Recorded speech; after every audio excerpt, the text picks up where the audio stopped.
Muy buenos días para todos, ¿cómo están? Creo que todos los invitados que tenemos esta mañana, casi todos me conocen. En todo caso, me voy a presentar de nuevo también para nuestro invitado que está ya también acá. Mi nombre es Jorge Espinosa, soy periodista de Caracol Radio y uno de los realizadores del podcast en español del periódico The Washington Post que se llama El Post o El Guapo. Hace rato que comenzó el año, pero en este primer café con propósito del 2022 se siente de alguna manera como otro inicio porque se reúne de nuevo esta generación consciente de empresarios y de líderes que ha estado reunida durante muchos meses tratando de entender el progreso y que cree en el desarrollo sostenible para generar transformaciones positivas en los países en los que estamos.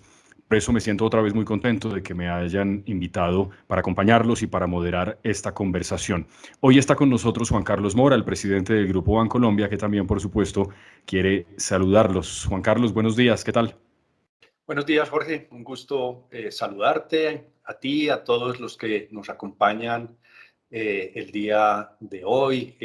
Muchas caras conocidas nos han acompañado durante este camino que vamos recorriendo. Y en reuniones pasadas hemos tenido experiencias y hemos compartido lo que hemos venido haciendo en diferentes compañías nuestras. Hoy tenemos una aproximación diferente y queremos tener otra mirada, Jorge.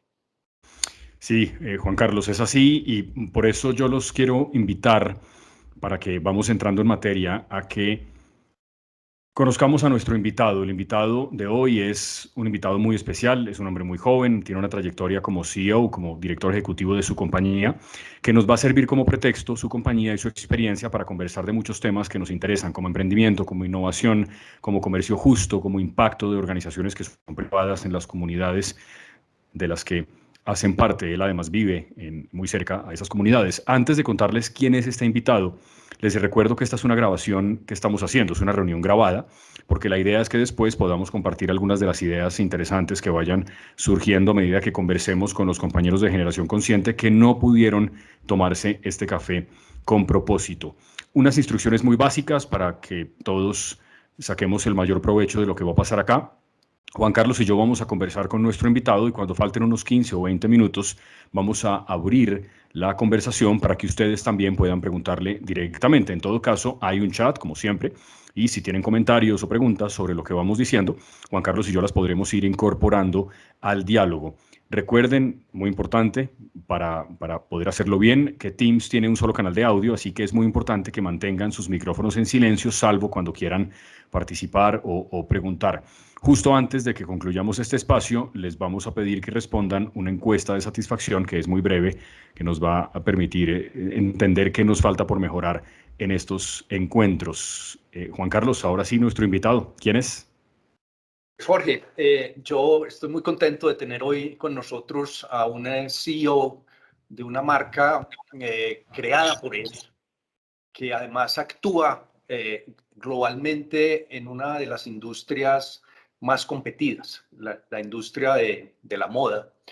Y como tú lo mencionabas, lo hace desde un lugar impensado, la Patagonia chilena, que es un paraíso, y donde ha convertido su empresa en un polo de desarrollo y de creación de oportunidades para las comunidades cercanas. Ujú.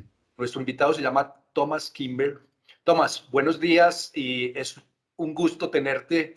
Como te contaba, yo he tenido referencias tuyas ya desde hace varios años y he seguido tu trayectoria. Así que muchas gracias por estar hoy con nosotros y buenos días. Muy buenos días, Juan Carlos y Jorge, muchísimas gracias. Estoy muy contento de estar acá y más todavía con la buena energía que se siente, la buena onda y el recibimiento, así que con muchas ganas de conversar, ojalá lo más profundo posible.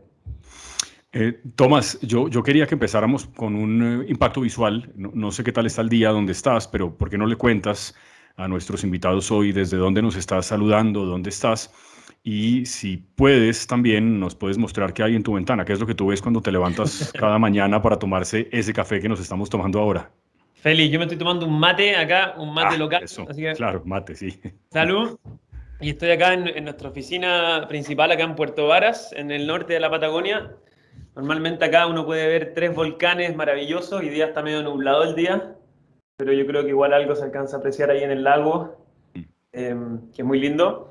Y acá tenemos parte del equipo principal, tenemos el taller, un laboratorio de desarrollo, hay varias cosas muy, muy entretenidas que hemos ido desarrollando junto al equipo e integrando a la comunidad de Cochamó y los sectores de acá alrededor, que ahí después les podré contar más.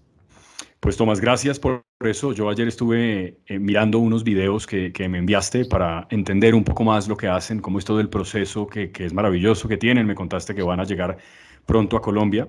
Y antes de que empecemos a conversar ya formalmente, yo quisiera que todos los que están hoy con nosotros vean este video que resume la filosofía de tu organización y que nos va a servir como abrebocas, como entrada a esta conversación.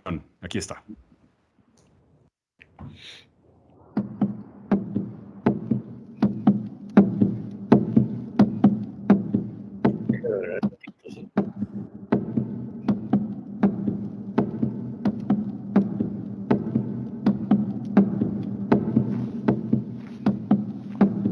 What would the world look like if we understood that we are all nature?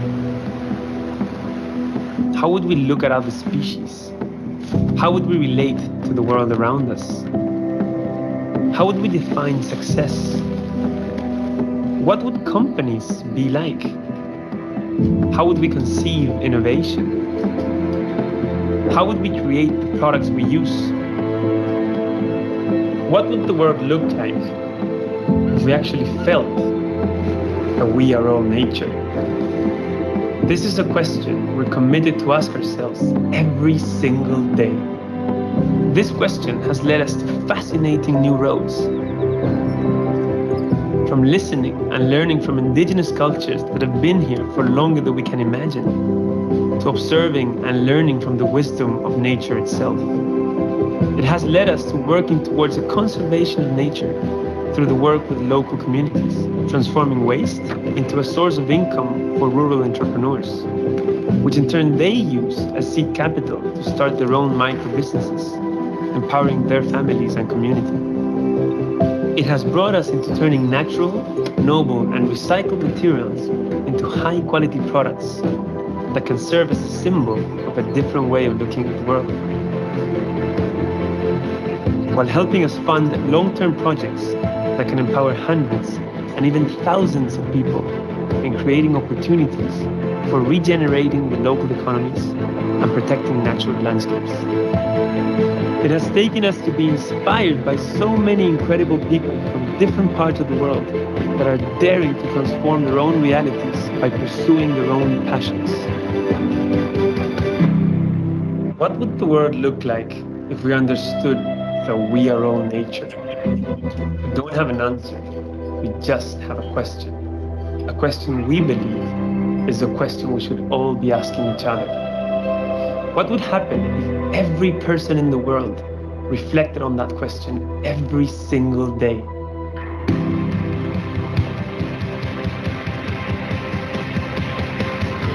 Let's find out together. Let's remember what it means to be human, what it means to be nature. Let's work together into creating new possibilities. Let's share our love for the planet. Let's share our love for nature. Let's be one with nature. Let's look at the world from a different point of view. Quiero atar, Tomás, esa última frase a esta primera pregunta que quiero hacerte, mirar el mundo desde un punto de vista distinto. Me da la impresión, después de estudiar durante estos últimos días qué es Karun, que ustedes han redefinido el concepto de lo que nos sirve. Una manera de entender la basura es también una manera como la que ustedes proponen en Karun. Pero ¿cómo lo defines tú? ¿Qué es lo que hacen en Karun y que ha convertido a tu empresa en un modelo de negocio y en un caso de estudio, Tomás? Gracias, Jorge, gracias por poner el video también. Creo que resume un poco las imágenes de nuestro origen. Yo te diría que si tengo que explicarte así en corto, lo que hacemos es que queremos conectar al mundo con la naturaleza, con nosotros mismos, queremos hacerlo a través de los negocios y queremos demostrar que podemos armar propuestas de valor, productos, servicios que sean competitivos con los más, las grandes o los líderes de empresas en el mundo, pero hechos bajo una forma diferente. Esa forma diferente no tiene que ver solamente con el reciclaje de los materiales, no tiene que ver con tecnología solamente, no tiene que ver con procesos, ni con comunicación solamente, sino que tiene que ver con cómo entendemos qué es una empresa y por lo tanto, para qué es una empresa. Y hemos construido, bueno, lo que yo siempre explico que hacemos es que conectamos la conservación de naturaleza con el trabajo y empoderamiento de comunidades rurales a través de la innovación y usamos el storytelling como una herramienta para inspirar al mundo, donde hemos desarrollado nuestro modelo que se llama el modelo Karun de desarrollo consciente, o también le llamamos el modelo de regeneración Karun, donde trabajamos integralmente la empresa desde 3 dimensiones, desde su gobierno corporativo, desde su cultura y sus procesos productivos circulares, para que esas 3 dimensiones puedan hacer simbiosis con un territorio. En el caso nuestro, en el caso de Karun, ese territorio es la Patagonia. En el caso de Bancolombia serán distintos lugares de Colombia, y en el caso de un Nike podrán ser muchos lugares del mundo. Pero básicamente la lógica de unir en simbiosis las 3 dimensiones principales de tu empresa con un territorio y cómo poder trabajar bajo las 4 condiciones de la regeneración para que lo que tú dices al mundo, si nosotros decimos que somos conscientes o que queremos ser conscientes o responsable o la palabra que quieras usar, eso esté validado y soportado por una metodología y un modelo de cómo abordarlo. Y todo eso básicamente es lo que está detrás de Karun y hoy día mucho más en simple la forma en la que hemos ido validando este modelo de los últimos 10 años es a través de anteojos de sol y ópticos, que son de muy alta calidad, pueden competir con las grandes marcas hoy día en el mercado, pero hechos bajo este modelo donde trabajamos junto a comunidades rurales, ahí les puedo explicar un poco más y gran parte de ese trabajo se hace no solamente acá en Chile y en la Patagonia, sino que se hace en diferentes partes del mundo. Pero si quieres ahí paro ahí, porque si no puedo estar hablando todo el rato y me puedo extender mucho.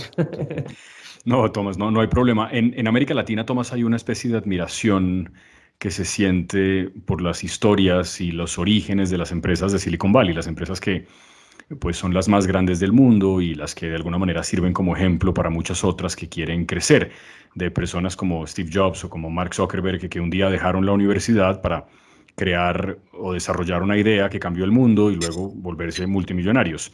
Pero también hay un poco un temor de decirle a los jóvenes, si usted no sigue estudiando, esto no va a salir bien y usted tiene que seguir como un camino determinado. Eso en particular, ¿cómo fue en tu caso antes de que Karun se convirtiera en lo que nos estás contando? Qué buena tu pregunta y creo que te la voy a contestar desde un lado que no sé si era tu intención, pero me gustaría llevarla a otro lado. Te contesto rápido la primera parte. Yo no estudié, no tengo título, estudié un año y abandoné mis estudios, principalmente porque estaba muy en desacuerdo con lo que yo tenía que contestar en los exámenes, y lo que los profesores me decían. Básicamente, cómo entendemos la economía, cómo generamos externalidades negativas, y eso es simplemente algo que uno asume y lo acepta. El incentivo de maximizar el retorno a los accionistas por sobre cualquier otra cosa. Todas esas cosas yo nunca pude estar de acuerdo, terminé con muchas discusiones y peleas con mis profesores. El decano de la universidad, finalmente terminé saliéndome a mis 18 para dedicarme a emprender y poder demostrar desde el ejemplo que podemos armar empresas bajo una lógica diferente. Pero también quiero comentar lo que dijiste de cómo en Latinoamérica quizá, y en el mundo, no solo en Latinoamérica, Sí. miramos muchos referentes tipo de Estados Unidos, Silicon Valley, Elon Musk, y creo que por supuesto que tiene sus lados positivos y negativos, pero a mí yo le veo más cosas negativas que positivas, porque si bien es muy linda esa historia de estos héroes que han logrado armar estos grandes imperios casi desde la innovación y el esfuerzo, creo que también nos nubla la visión un poco con lo que nosotros somos. Y nosotros me refiero a los latinoamericanos. Creo que nosotros tenemos una realidad y una historia muy diferente a la historia de Estados Unidos y a la historia de Europa. Y tenemos, por lo tanto, una oportunidad muy diferente, quizás, a la que ha seguido un Steve Jobs o un Elon Musk. porque tenemos un arraigo con nuestra cultura desde un paradigma distinto. Tenemos un arraigo con la tierra que los países más, entre comillas, desarrollados, creo yo, no tienen, por la realidad de su economía, por su historia, o que lo tienen de una forma diferente quizá. Y estamos muy cerca, nosotros como latinoamericanos, a los problemas sociales y a los problemas ambientales de una manera mucho más directa. Por lo tanto, creo que esa pasión por el propósito, creo que es mucho más probable que se dé hoy día desde los países latinoamericanos. Y creo que eso lo compartimos. Chile, Colombia, Argentina, Bolivia, cualquier país en Latinoamérica, compartimos eso. Y por lo tanto, creo que tenemos una oportunidad muy, muy linda porque nos da ese combustible que necesitamos para poder superar los obstáculos que tenemos, porque de verdad nos duele esa problemática. No es desde un edificio en Nueva York con Silicon Valley, es desde el terreno, ¿entiendes? Sí, tú dices que somos un poco más susceptibles a la empatía en América Latina por las circunstancias que tenemos. Yo creo que sí, de todas maneras. Ya. Tomás, yo quiero que también, un poco antes de que Juan Carlos te pregunte por el desarrollo de Karun, yo quiero preguntarte si tuviste un emprendimiento anterior a Karun que no funcionó por alguna razón y cómo se maneja el fracaso, cómo en una generación además que es proclive a tener una poca resistencia a fracasar, ¿cómo se hace eso? Y de pronto te estoy preguntando por Claneco, es así como se dice, ¿no es verdad, Claneco? Sí, qué buena que sabía. Sí, o sea, el fracaso, está interesante esa palabra para poco definirla, pero ¿qué es el fracaso? Y en mi caso ha sido un camino muy difícil. O sea, yo he estado en la quiebra 2 veces, casi 3 veces. Yo estuve hospitalizado en cuidados intensivos en el hospital. Yo casi me morí a los 22, 23 años por estrés. Llegué al límite de mi capacidad en todo sentido. Tuve cientos de miles de euros de deuda a mis 21, 22, 23 años en todo ese periodo, cuando todos mis amigos estaban en una discoteca con algún copete encima, algún trago encima. Yo estaba ahí hospitalizado. Lo cual creo que generó obviamente mucho aprendizaje desde muy temprano en prácticamente todo lo que no hay que hacer. Creo que me equivoqué muchísimo y yo te diría que mi principal aprendizaje en eso, en todo eso que se podrían llamar fracasos, en esos primeros, no sé, yo te diría 8 años de mi carrera, desde mis 18 hasta más o menos mis 25 o 26 años, tenían que ver yo creo, con mi ego. Yo creo que la gran mayoría de mis decisiones eran muy impulsadas por mi ego, por más que yo le decía al mundo que yo quería cambiar el mundo, salvar la naturaleza y todo este discurso que suena lindo, en la práctica, muy profundamente interna mía, yo quería demostrarle a mi familia, a mis amigos, a la gente que yo era capaz, de que yo era el próximo Steve Jobs o que yo era, que yo. Y por lo tanto, nunca escuché consejos, por lo tanto, generé expectativas en inversionistas, en mis clientes, en mi entorno, que en verdad yo no sabía cómo cumplir, y empecé a meterme en este ruedo de generación de expectativas y de trabajo desde mi ego, que me llevó a equivocarme mucho y me llevó, por lo tanto, a fracasar, hablando de fracaso, mucho.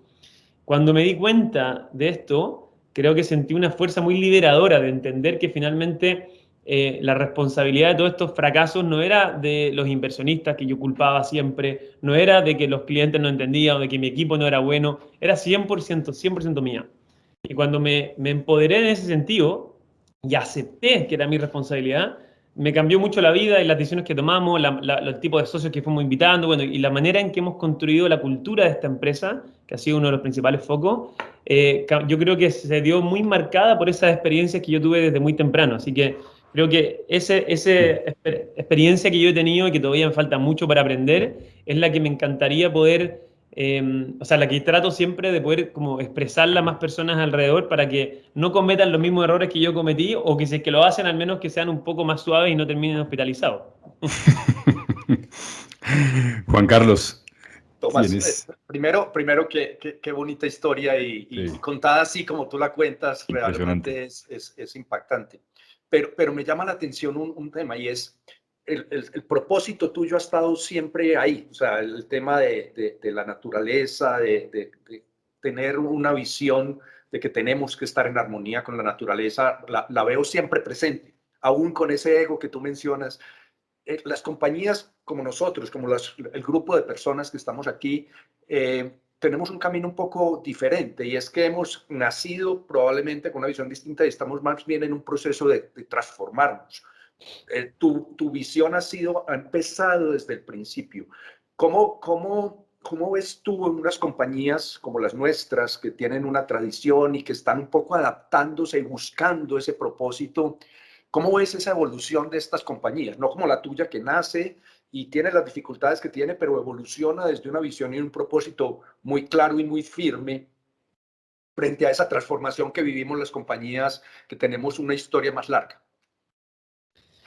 Gracias, Juan Carlos. Una buena pregunta. Y de hecho yo me la hago a mí mismo todo el tiempo, porque yo creo que, a ver, yo escucho mucho a gente de mi generación que con mucha liviandad critican. Y critican y dicen, no, es que las grandes empresas son malas, o los bancos son malos, o lo que sea.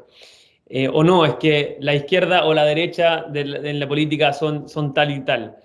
Y yo siempre lo he visto un poco diferente. Yo creo que no tiene que ver con ser malo o mejor o peor. Yo creo que tiene que ver con contexto histórico y con paradigmas. Yo creo que las generaciones anteriores a las mías, muy posiblemente, no sé, la tuya, Juan Carlos, que somos de generaciones, yo creo que diferentes, teníamos contextos sociales y reales diferentes. Por lo tanto, no es que, para mi punto de vista, por lo menos, no es que no exista un propósito antes y hoy día sí lo existe. Es que ese propósito ha cambiado.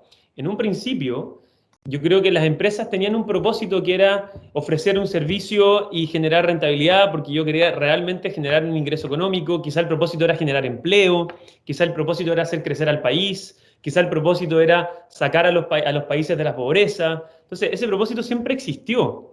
El tema es que hoy día yo creo que con las discusiones que se han dado en el mundo, con lo hiperconectados que estamos, yo creo que las grandes empresas sienten mucho que tienen que reinventar el propósito o tienen que consultar qué propósito incorporar, más que buscar al fondo desde los inicios de la empresa, por qué inició esa empresa, qué fue lo que motivó a ese fundador o a ese grupo de fundadores en sus inicios, qué es lo que pasaba en el país ese inicio y en qué minuto de la historia fueron mutando y cambiando hacia un lado diferente o se fueron poniendo excesivamente ambiciosos quizá, y eso por lo tanto nubló la visión de ese propósito real. Y también quizá en algunos casos he conocido a grandes empresarios que también me lo han admitido, que efectivamente el propósito era ganar la mayor cantidad de dinero posible y punto.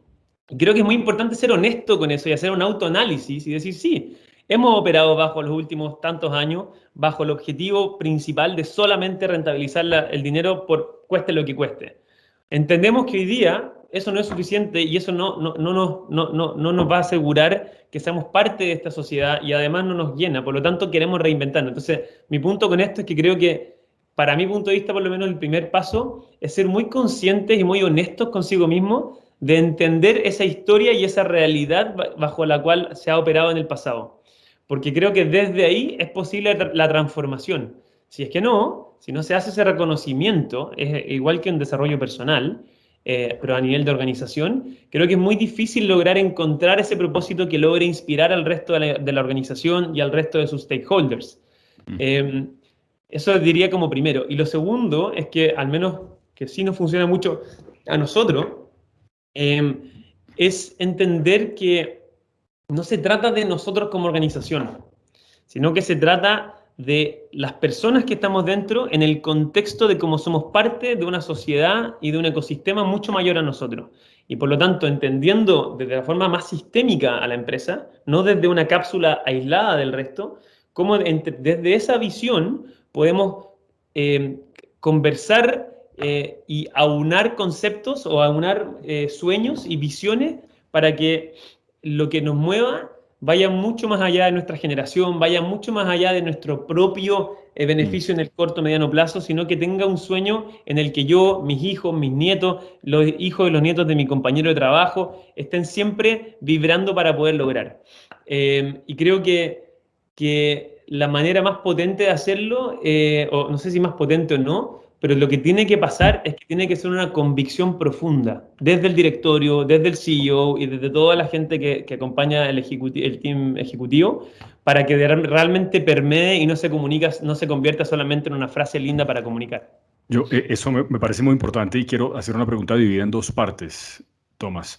Esto que tú nos cuentas de manera resumida, cuando tú se lo presentas a tus inversionistas o a los posibles inversionistas, ¿sientes que los toca más a la hora de tomar la decisión de invertir en Karun el propósito o el hecho de que uno también promete unas utilidades y una ganancia? ¿Cómo se mide ese equilibrio? Y lo segundo es, dices que hay que permearlo por la organización, de eso hemos hablado mucho en Generación Consciente. Cuando tú buscas personas para que trabajen contigo, ¿cómo sabes que estás contratando a la persona correcta para que eso sea cierto en la práctica? Mira, con respecto a tu primera pregunta, a mí me ha costado muchísimo el tema de los inversionistas. De hecho, por eso estuve tan quebrado y tan estresado desde tan chico, porque nosotros trabajábamos desde esta lógica desde imagínate, antes del año 2008, 2007, cuando no era un tema tan masivo mainstream como hoy día. Esto era una locura. Más todavía en países pequeños conservadores como Chile, que no están tan conectados al mundo y que hay una mentalidad empresarial súper conservadora. Entonces, me costó muchísimo y fui aprendiendo en el tiempo. Yo creo que pasaron dos cosas. El mundo ha ido cambiando muy rápido y al mismo tiempo fui aprendiendo cómo invitar a los inversionistas, que hoy día tenemos muchos de los grandes grupos, yo creo en Sudamérica, en Estados Unidos también, que se han ido sumando a Karun. Se han sumado no por un... Yo nunca he invitado a los inversionistas a un camino donde puedan maximizar el retorno en el corto plazo. Yo siempre los he invitado a una empresa que va a valer billions, que va a ser un líder mundial, pero que lo vamos a hacer de una forma correcta, nos va a tomar tiempo. Y lo más importante es que los estoy invitando a un sueño en que ellos se sienten orgullosos de ser parte. Y ese sueño es lo que yo estoy constantemente, pero en cada reunión de directorio que tengo, en cada conversación con inversionistas, en cada reunión con toda la empresa, estoy constantemente reforzando y recordando ese sueño, porque es muy fácil perderlo de vista y entrar en los resultados del mes o del trimestre o qué sé yo, y por lo tanto olvidarnos lo que estamos construyendo en el largo plazo. Yo diría que eso es lo que o una de las cosas que más me ha ayudado.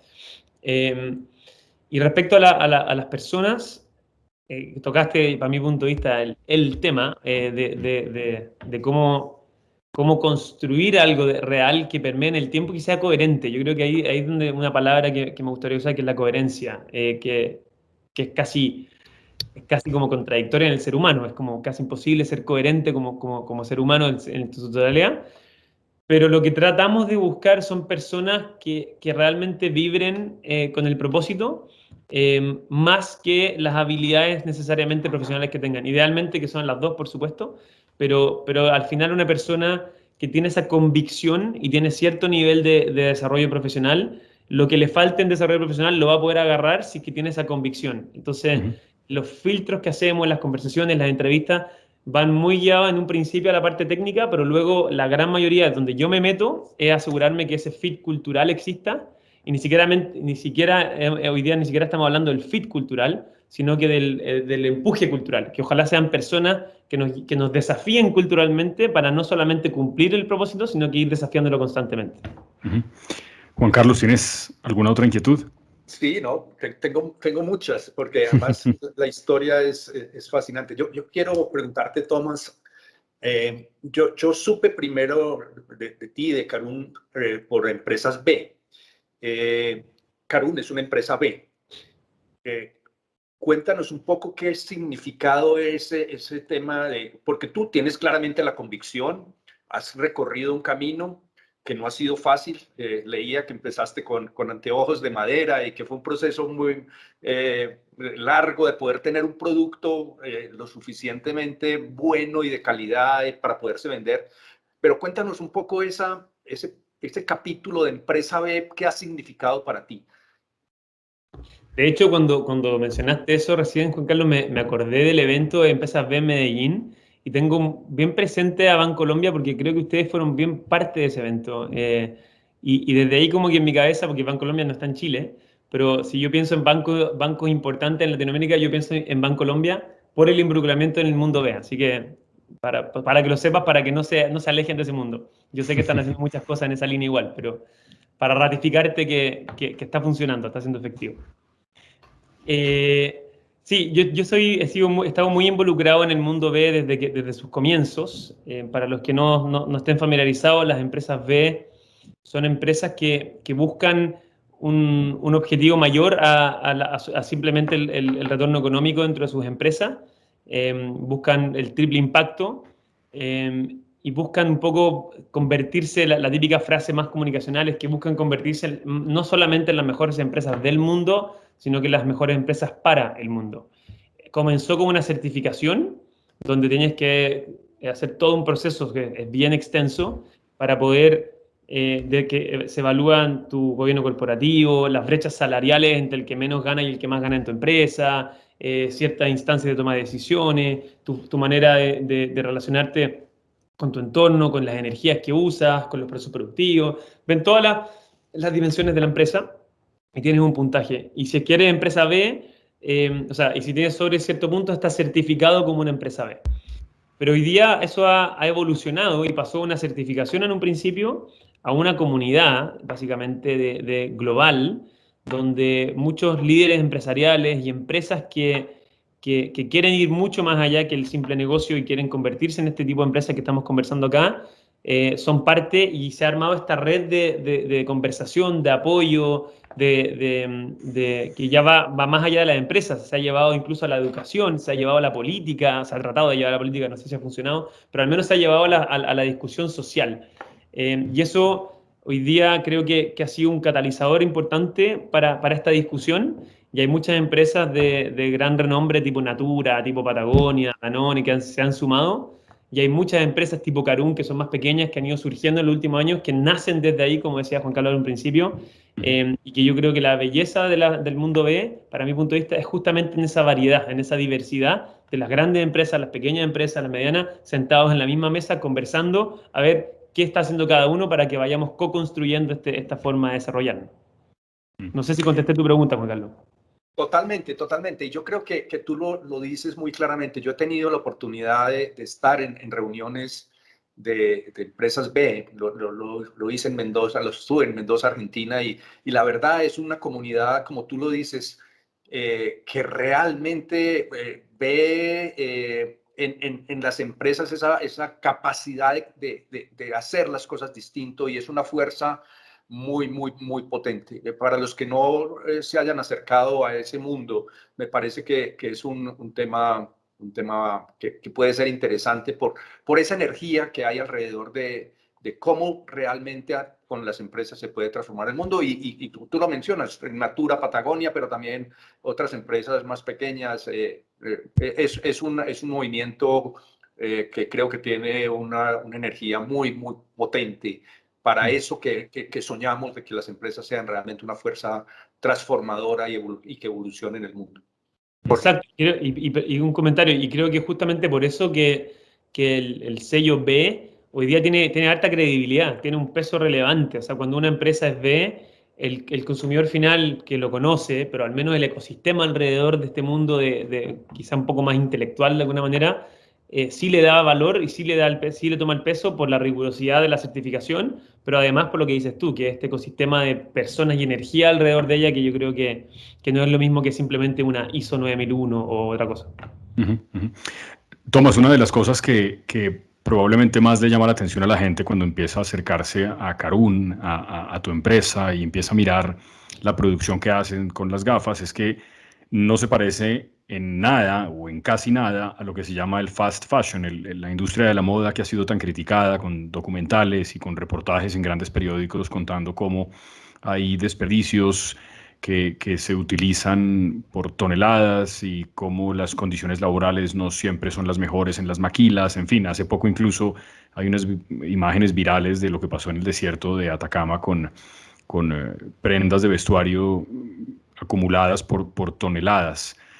¿Por qué decidiste hacer parte de esa industria en particular? ¿Y es posible volverse muy grande sin caer en el fast fashion? Es una difícil pregunta porque no tengo la respuesta en su totalidad. No te puedo decir si es posible ser muy grande sin caer en fast fashion, porque la verdad que yo creo que si digo que sí, de alguna manera estaría mintiendo, porque yo creo que igual nosotros somos en parte de ese problema, porque igual estamos comunicando y generando consumo, entonces de alguna manera igual caemos dentro de eso, pero sí creo que se puede transformar de manera relevante. O sea, hoy día... Algo que quizá no expliqué al principio, que podría explicarlo en corto, es qué hacemos. Porque expliqué como en general, pero no dije en la práctica qué hacemos. Pero parte de este modelo que les conté, que es el modelo de regeneración Karun, en la parte de cadena de valor, y especialmente en la parte de los anteojos, lo que hacemos es que trabajamos en lugares rurales, donde existen comunidades pequeñas, donde existe naturaleza virgen maravillosa, y donde generalmente en estos lugares, en estos pueblos pequeños, no existe las oportunidades de financiamiento, empleo, salud para la gente local y tampoco existe la infraestructura para hacerse cargo de sus residuos. Entonces, unimos esos dos problemas y trabajamos con personas locales que ganan normalmente promedio, y me imagino que en Colombia también debe pasar mucho, familias que deben ganar, no sé, $100, $120 promedio por familia por mes. Y trabajamos con ellos para que la gente vaya y recolecta residuos, recolecta redes de pesca, cuerdas, distintos tipos de plástico, metales, latas de cerveza, aluminio, etcétera, y nos la vende. Pero luego nosotros trabajamos con ellos para que ese ingreso que ellos generan lo conviertan en capital semilla para empezar sus propios negocios de triple impacto. Y luego los acompañamos por al menos 5 o 6 años para que ellos se conviertan en lo que nosotros llamamos los líderes de impacto.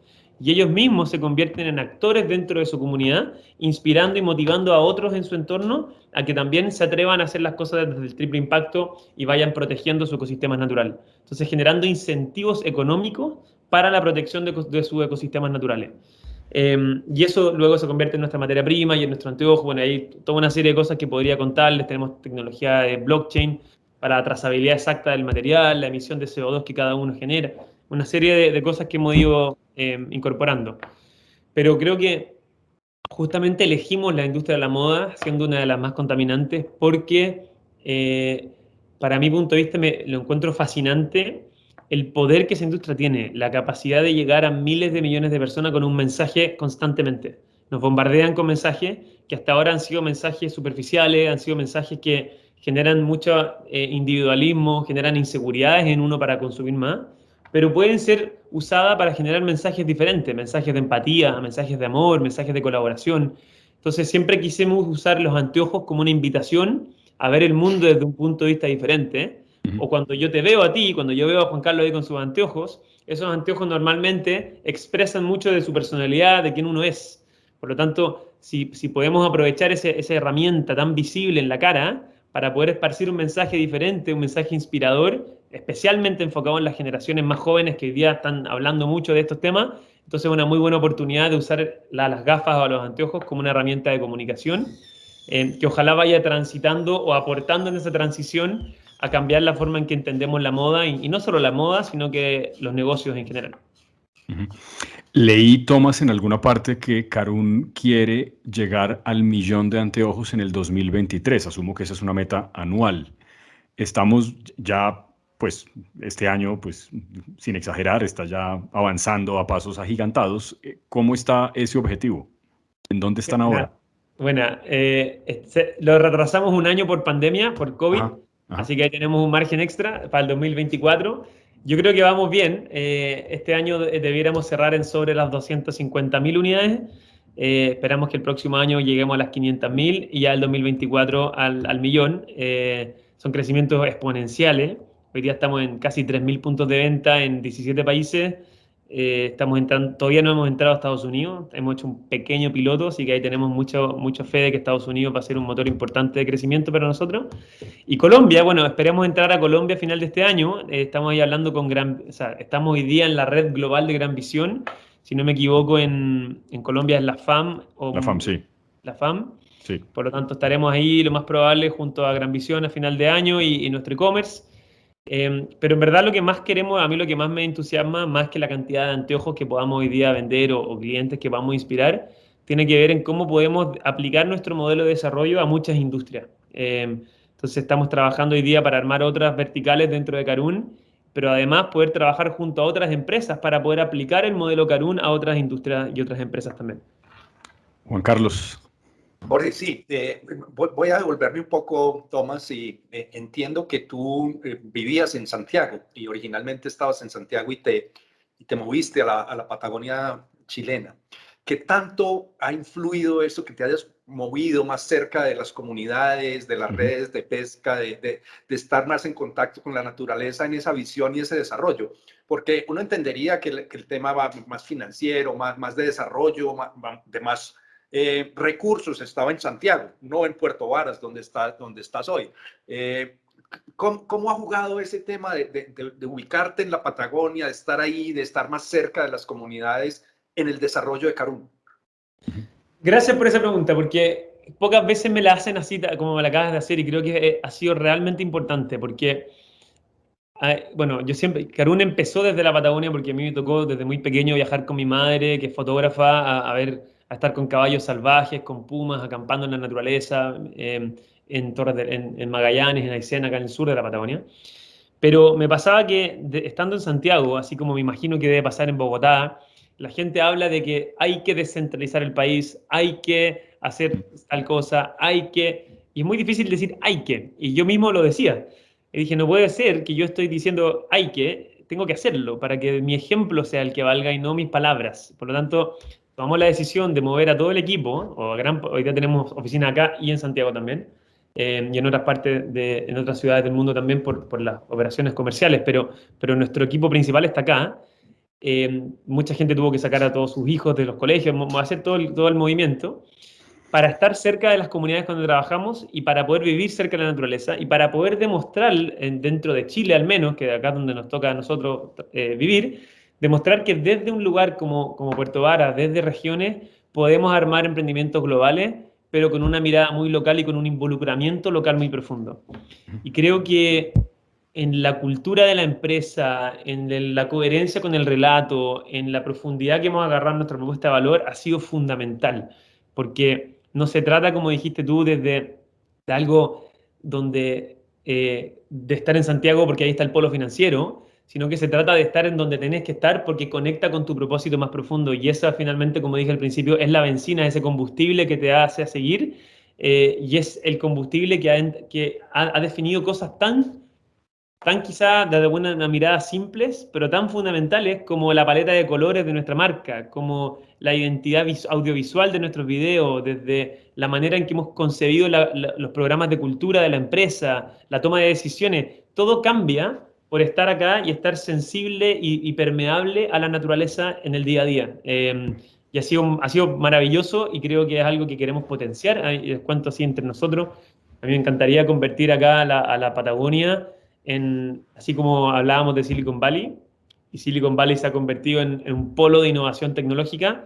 Mi sueño es convertir a la Patagonia en un polo de innovación regenerativa, donde la gente del mundo, grandes ejecutivos como los que están acá en esta llamada y grandes estudiantes de MIT, de Harvard, de las grandes universidades, vengan acá a estudiar cómo poder innovar para poder proteger la naturaleza a través del trabajo con las comunidades y desde acá esparcir ideas al mundo colaborativamente con otros países. Así que para allá estamos construyendo. Sí, bueno, y también los que peleaban con los profesores como tú, Tomás, no necesariamente los del diploma de Harvard.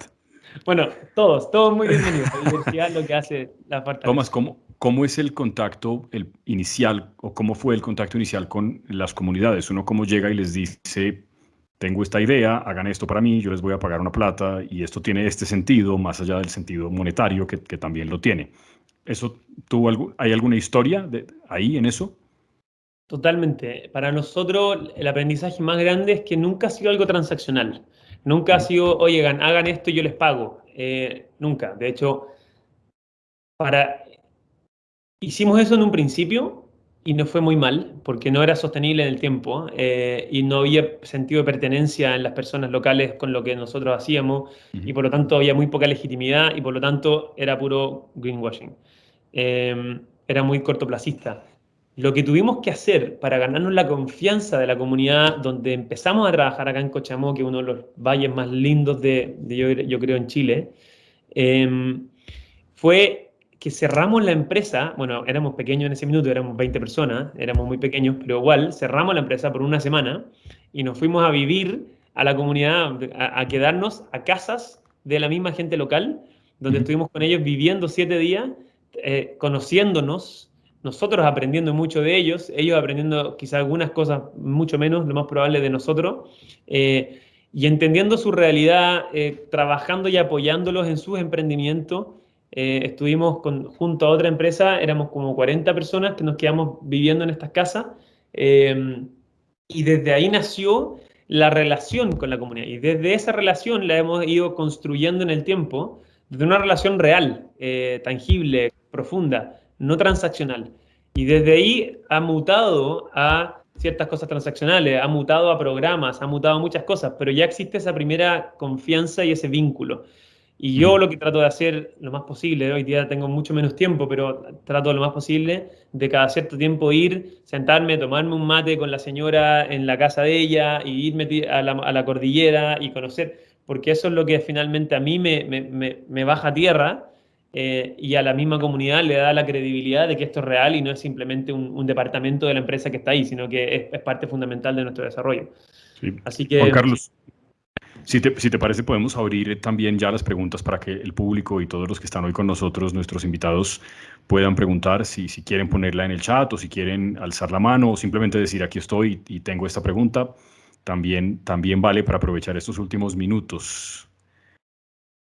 Sí, los que tengan alguna inquietud o pregunta, como dice Jorge, de cualquier manera la pueden hacer levantando la mano. quizá puedo un pequeño comentario con el último punto. Por favor. Y a mí una de las cosas que también me ayudó mucho para aprender en esto fue en Colombia, en el Chocó, junto a la familia de Macía, de la empresa Crepes and Waffles, que me imagino, no sé si la conocen, yo me imagino que sí. Claro. Por favor, claro. Felipe Macía, hijo, o sea, chico, él me invitó al Chocó porque él estaba trabajando en el abastecimiento de los palmitos para sus restaurantes, antes de que empezara con esto. Y me llevó al Chocó y me acuerdo que yo no entendía nada que hacíamos ahí. Llegamos en una avioneta en este lugar en la selva donde había guerrilla antes. Yo estaba medio asustado, no entendíamos nada, un lugar maravilloso. Y me acuerdo que él se dedicó 3 días a tomar y a bailar con la gente local. En discotecas, así, unos antros pequeños metidos en la mitad de la selva. No había ningún blanco casi en todo el pueblo. Y dije, ¿dónde estamos? Y él lo único que hizo fue tomar y emborracharse con la gente. Y nos fuimos. Y dije, pero ¿qué vinimos podríamos haber ido a una discoteca en Medellín, no sé. Y él me explicó, me dijo, no, acá es muy importante. Estoy ganándome la confianza de esta persona y quiero conocerlo. Bueno, y en el siguiente viaje ya empezaron a hablar más del palmito y creo que le tomó, no sé, 8 viajes o no sé cuántos viajes de haber tomado para ir conversando, dialogando, conociéndose, hasta que empezaron a hacer el primer negocio y el primer pedido de palmito. Creo que hoy día ha crecido bastante y ha sido exitoso ese modelo, pero nació desde la construcción de confianza y mantención de confianza. Sí, ese es un gran ejemplo. Es un gran ejemplo. ¿Alguien tiene pregunta para Tomás? Están muy tímidos. Sí, están un poco tímidos. Iván Darío. Hola, Iván Darío. Jorge, gracias. Tomás, gracias. Una pregunta sencilla, Tomás, y ¿hasta qué punto allí el tema de la regulación y la colaboración estatal para lograr crear estas empresas que, si bien tienen un aspecto social, tienen un aspecto también comunitario bastante importante, y obviamente el aspecto empresarial, que es el que tú estás manejando? Pero ¿qué tan fácil es esa formalización de empresas en estas comunidades allí en tu país? Gracias, Jorge, y gracias, Tomás. Iván, ¿cierto? Sí. ¿Te refieres a la formalización de empresas en esta comunidad de los mismos emprendedores rurales, cierto? Sí, señor, correcto. Es una muy buena pregunta porque de hecho es un temazo, no es nada de fácil, porque la creación de la empresa no es tan complejo, pero muchas veces hay como trabas legales desde el agua potable, por ejemplo. Si no tienen agua potable no se pueden formalizar como restaurantes o como hoteles o como cabañas. Hay todo un tremendo listado de dificultades para la gente en comunidades rurales de poder formalizarse. Entonces, parte del trabajo que nosotros hacemos es acompañarlos en ese camino para que puedan formalizarse. Lamentablemente no hay mucha ayuda del Estado en eso. Hay algo, y obviamente uno siempre puede usar relaciones y con el gobierno local, con los municipios, con el Estado, con distintas organizaciones del Estado, pero gran parte de la gestión la hemos tenido que hacer nosotros como equipo para apoyarlos a ellos, postular a fondos para poder hacer, etcétera. Así que efectivamente es uno de los cuellos de botella que las mismas comunidades enfrentan y que hay que abordar. Tomás, una pregunta, en esa exploración que has hecho y que hacen permanentemente para búsqueda de materiales que les permita producir con la calidad, pero también tener el impacto ambiental, leí la historia de los jeans, que entiendo que no funcionó. Cuéntanos un poco cómo fue esa experimentación con jeans para construir anteojos y ese proceso. Y primero, ¿qué te motivó? Me imagino que tiene que llegar algo con lo que mencionaba Jorge antes de la industria de la moda y lo que impacta el medio ambiente, pero también que no lograron finalmente generar un producto a partir de los jeans que se desechan. Exacto, bueno, uno de los pilares nuestros es la calidad. Todo lo que hagamos tiene que ser de la mejor calidad y competitivo con las grandes marcas que conocemos. Por lo tanto, el proceso no es fácil. De hecho, las tecnologías de reciclaje que usamos son de las tecnologías más avanzadas en el mundo. De ahí les podré contar de eso, pero ese camino ha sido muy difícil, especialmente siendo una empresa pequeña, sin muchos recursos. Hemos tenido que invertir millones de dólares en procesos de innovación. Uno de ellos que fue muy emblemático fue justamente los jeans, por el problema que es la moda. Ahí mismo Jorge decía de las montañas de desechos que hay en el desierto, que la gente va y las tira ahí nada más, de ropa. Hicimos un desarrollo que nos tomó casi 2 años trabajando con laboratorios en Estados Unidos, haciendo todo un desarrollo. Logramos un producto que era maravilloso, era muy lindo, pero la calidad al uso era mala, se deshacían. Invertimos cientos de miles de dólares, logramos lanzar el producto en Kickstarter, nos fue muy bien, pasamos la meta que teníamos puesta, teníamos no sé cuántos clientes ya esperando sus gafas, hicimos la producción y teniendo los anteojos en bodega, tomamos la decisión de no entregarlos y devolverle la plata a los clientes, que fue casi nos lleva a la quiebra, una de tantas veces que estuvimos en esa situación. Y la razón fue porque no nos sentíamos cómodos con lo que nosotros decíamos que hacíamos versus lo que estábamos entregando, por lo tanto tuvimos que cancelarlo. Yo creo que es parte del costo de la innovación y es parte del costo de recorrer caminos que no se han recorrido antes, así que sí. Qué historia. Tomás, tiene pregunta Rafael Barraza. Hola, Rafael, buenos días. Hola, Tomás, saludos desde El Salvador, desde Salvador, Centroamérica. ¿Quiénes son tus clientes y cómo les llegas? ¿Cómo te comunicas con ellos? ¿Son redes sociales o cómo se identifican con tu mensaje? Bien, tenemos diferentes tipos de clientes. El cliente final es nuestro target que tenemos bastante identificado, que generalmente se da generación millennial y generación centennial, pero en verdad es para todas las edades, gente que comparte los valores que nosotros compartimos. Y la comunicación y todo lo que hacemos está muy enfocada en eso. De hecho, tenemos un equipo interno, tenemos una agencia interna, hemos invertido en nuestro propio equipo de creativo. Tenemos como 20 personas casi que solamente se dedican a la creación de contenido, audiovisuales, publicistas, creativos, para poder empaquetar ese contenido de forma atractiva. Pero también tenemos el cliente corporativo, que son las grandes ópticas, Gran Visión siendo el principal, que es el retailer óptico más grande del mundo. Ahora es parte del grupo Luxótica. Y con ellos, gran parte... Entonces, para el cliente final, trabajamos bastante en las redes sociales. Ha sido un desafío porque estamos en muchos países, por lo tanto, cada una se dispersa un poco el mensaje. Estamos tratando de construirlo en los diferentes mercados en los que estamos, que ha sido un camino bien lindo de aprendizaje, pero también está la comunicación hacia el canal corporativo, donde el cliente nuestro, el foco comunicacional ahí, más que el cliente final, es el vendedor. Entonces hemos trabajado muchas estrategias para poder motivar e inspirar y hacer parte a los vendedores de las tiendas ópticas también, para que ellos sean los que inspiren al cliente final. Y bueno, y última cosa, nosotros nos consideramos una empresa stakeholder-centric, o sea, que está enfocada en todos los stakeholders, no solamente en el cliente. Por lo tanto, parte importante de nuestra comunicación va hacia nuestros proveedores, a nuestros partners locales, para mantenerlos a todos al día de lo que va pasando en la empresa y así generar un sentido de pertenencia en todos. Tenemos tiempo, Tomás, si estás bien con eso, para 2 preguntas Sí. más. Ana Jiménez tenía una pregunta. Hola, Ana. Hola, ¿cómo están? Buenos días. Tomás, tu negocio se fundamenta principalmente en un tema de innovación, como es obvio, lo hemos visto que además es súper interesante. ¿Cómo haces para motivar y generar innovación constantemente? Porque otras empresas podemos hacerlo a veces no, pero me parece que tú sin eso no tendrías, digamos, el mismo negocio que tienes hoy. ¿Qué haces para generar innovación dentro de tu equipo? Súper bueno, tema clave lo que dije. Efectivamente, la innovación tiene que ser constante y tiene que ser en todo, no es solamente en el producto. Uno generalmente asocia la innovación al material o al producto o a la tecnología. Yo creo que la innovación más profunda que nosotros hacemos tiene que ver con las redes de colaboración, con las diferentes maneras de solucionar los problemas que se dan en el día a día, logísticos, que se dan en el día a día junto a la misma relacionamiento en el equipo.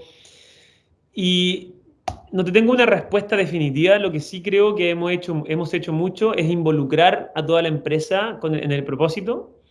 Y hemos hecho muchas actividades, o hacemos muchas actividades donde buscamos hacer que cada persona del equipo recuerde por qué estamos trabajando y que lo que estamos trabajando no es el objetivo semanal o mensual que él o ella en su equipo tienen, sino que lo que buscamos como organización. Por ejemplo, tenemos todos los meses personas del equipo se van a un retiro de 4 días en la naturaleza a regenerarse, donde se hace todo un trabajo de meditación, de conexión con la naturaleza, de expresión, de cosechar sus propios alimentos, de pescar sus propios peces. Y eso se hace 4 personas por mes, todos los meses van a vivir esa experiencia y todo eso después se comparte internamente y por lo tanto hay toda una serie de acciones que van en torno a conectar con ese propósito que creo yo es lo que motiva a todos para que todos se atrevan a jugársela en crear cosas nuevas todo el tiempo. Sí, bueno, me dieron ganas de trabajar a mí en la empresa. Tomás, Mario Cadavid. Mario, buenos días. Mario, creo que estás silenciado, Mario.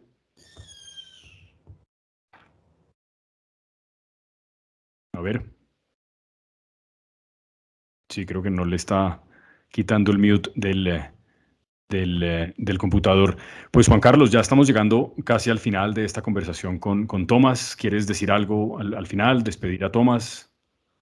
A Tomás, agradecerle. Es un referente definitivamente y yo resalto la coherencia. Tomás lo mencionó, pero si ustedes ven en toda la historia es esa coherencia entre lo que se cree y lo que se hace y un camino que no es fácil, que tiene muchos retos.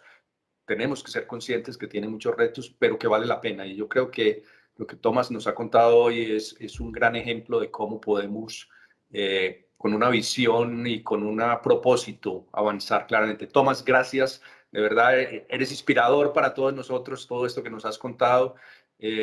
Has sido muy exitoso y creo que seguirás siéndolo y seguiremos oyendo mucho de ti. Así que muchas gracias por tu tiempo, por contarnos, por todo lo que haces, porque realmente eres inspiración. Y a todos los que nos acompañaron en la mañana de hoy, espero que esta conversación, lo que Tomás nos ha contado, les sirva a cada uno para que lo aplique a la manera que cree que es propia para su condición, para su visión, para su propósito. Me gustó mucho lo que dijo Tomás de volver al origen de nuestras empresas y entender por qué fueron creadas, que el propósito está ahí.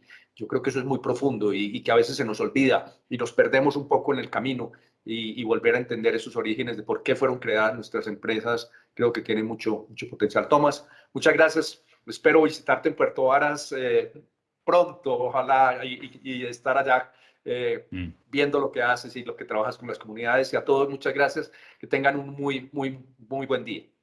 Gracias, Juan Carlos, y muchas gracias por la invitación. Y solo un recordatorio, todos los que están acá tenemos quizá posiciones de liderazgo y podemos hacer cambio en nuestra realidad. Finalmente, lo único que se requiere ese convencimiento y jugársela. Uno se puede equivocar, pero al final el jugársela es lo que vale. Así que gracias, y instancias como estas son las que hacen cambios reales. Gracias, Juan Carlos, por organizarlo, por jugártela, y al resto del equipo, Jorge, por tu linda conversación. No, por favor. Son lo máximo. Gracias, Tomás. Es mutuo.